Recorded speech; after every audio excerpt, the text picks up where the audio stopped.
captains for this week, we got Ryan Yurchek on offense, Blake Keller on defense, and Chase Hancock on special teams. And, like the middle week, this being a short week, last night was our Tuesday practice, so we're already into Wednesday starting today. So got to do a great job with our preparation. Obviously, we're playing a team that's playing extremely well right now. I've always felt, and you guys have heard me say this, we played FAU before, that thought they had as much talent as anybody in our league. They should where they're located, and they've developed that talent now. They're playing really well.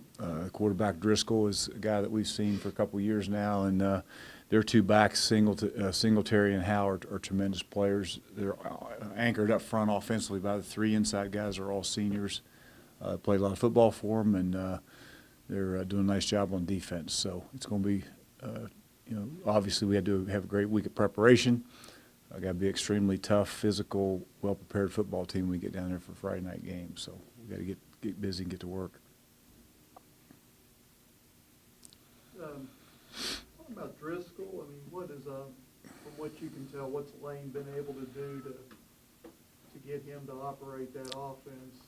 Well, the biggest thing I think when it starts is they just run the football so well. I mean, they're running for over almost 300 yards a game, whatever it is, and so his big plays have come off play action passes because you have to, you got to get that extra hats in the box to try to stop the run with Singletary and Howell. Singletary's already got over 1,000 yards, and the Howell guy's extremely physical back too, and you get that extra hat down there in the box to try to get those guys stopped, and he's done a great job with play action and taking shots, down the field, and he's done a good job with all that.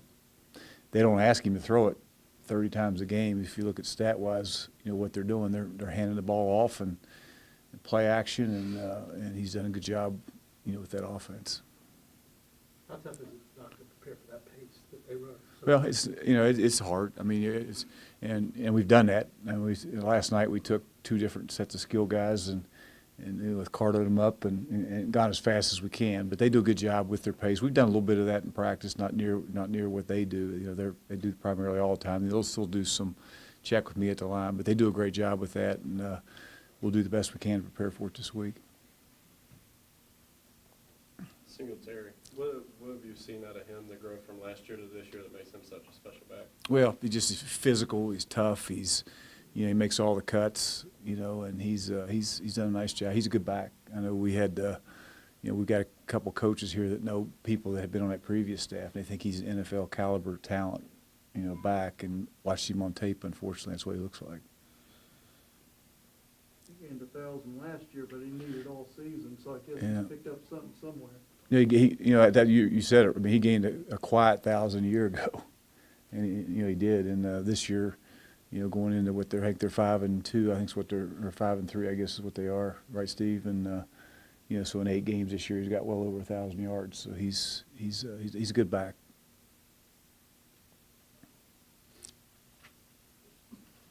What has been the starts here have been a little bit slower than on the road, statistically speaking. I think you all gotten off to a pretty good start in each game on the road. Is there any type of difference in mentality, or is it just sort of one of those fluky things going on right now? Well, I don't think. I mean, the first game of the year we started extremely fast with a touchdown. Kickoff return for a touchdown. So we did, and you're right. I mean, this past week, that's one of our goals is always to start fast, and unfortunately, we didn't do that this past Saturday. We didn't do anything very well, to be honest. We didn't play great defense. We didn't take care of the ball on offense, and we didn't dominate the special teams, which we'd done just about in every game we played up to that point. So we didn't do that, and we sure got to get back to getting that done on Friday night. So, did the missed tackles go up any less? No, they didn't have a lot of missed tackles. No, unfortunately, we gave up some big plays, which we haven't done. And we came back in the second half and held them to 2 field goals, and one of them was off an onside kick. But unfortunately, we dug too big a hole and 3 turnovers. And you're not going to if you turn the ball over like that and give up the plays we give up on defense, you're not going to win the game. So we got to do a better job of doing those things.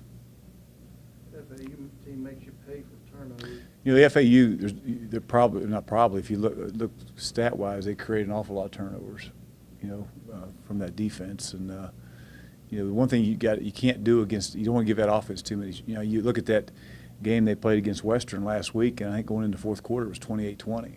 It was a tight game, and turnovers, blew that thing wide open. So, you sure don't want to give these guys any more at bats by giving them a turnover, turning the ball over. That's for sure.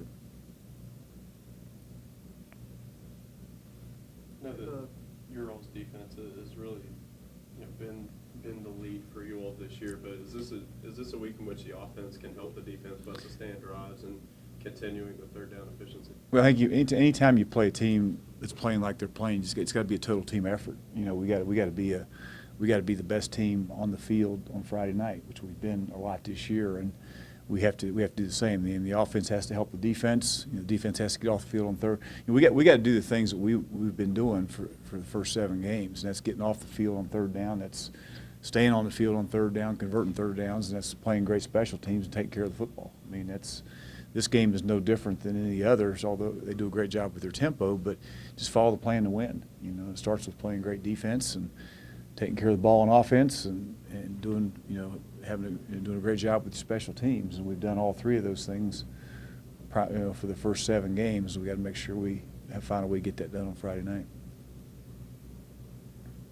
Is that a little bit of a wake-up call, Doc, when you realize as well as you guys have played, you still got to perform and show up every week? Well, you do. Look, I sit here every week, and it's going to happen again this week.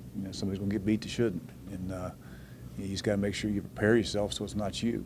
And that happens, all the time. And it's like I say, if you don't prepare every week and you don't go out there and you're your best you every week as a football team, you're going to get beat. And especially I was talking to Jason on the way up here. You look at our conference. This conference. There's 10 to 11 teams. This is the deepest this conference has ever been. We've got 10 teams right now on the brink of being bowl eligible in this conference with 5 wins and already. And you got another Louisiana Tech sitting there with 4 wins. So you could have as many as 11 teams in our conference that are bowl eligible at the end of the year. If you look at it, so this conference is extremely competitive. It's extremely I think if you look at it, if you don't show up every week, you're gonna get beat. And because every team in this conference has a shot at beating you, and you better show up prepared to go play. Back to their secondary, it's been a strength ever since they entered the league, hasn't it? Well, I think, Doug, that starts with, it's a personnel-driven game, and you've heard me say it many years, and if you look at where they're located, they're going to have some good skill kids, and they do. So they got corners that can run and cover, and safeties that are long, and got great range, and just do a good job evaluating where they're located as far as recruiting goes, and you should have some really good players, and they do. You look at their roster, I'd say 90+% of those kids are from the state of Florida, probably most of them within about a 3-hour radius of their campus. So they've got good players, and I think they're doing a nice job. They've done a great job of developing those players and coaching those players, and those players are playing up to their ability right now. Doesn't hurt to have Monty Kiffin around anyway, if not on the main staff.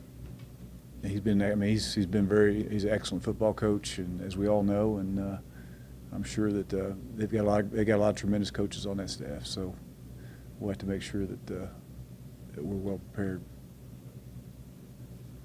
Is this game a little more important considering they're in first place right now and you're also? Well, there's no question. I think anytime you're in the conference play, and I said it last week and the week before and the week before that, is every game you play once you get into conference play is a championship game.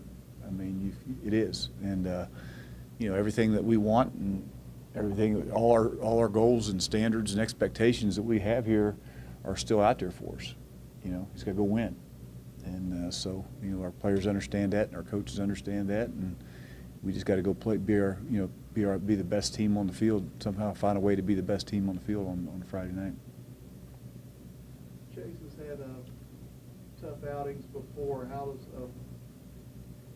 How much better equipped might he be to shake off this last one and come out and play? Anytime if you're a competitor and and which he is, and things don't go well for you, you come back next week and you find a way to make it better. And he'll come back and he'll be. I don't think there's any doubt in my mind he's going to come back and play extremely well.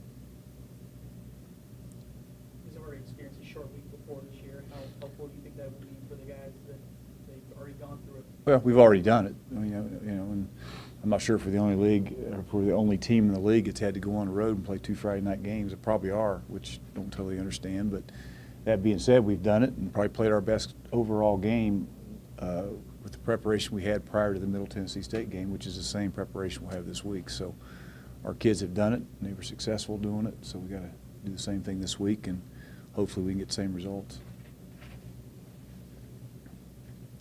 Okay, thanks.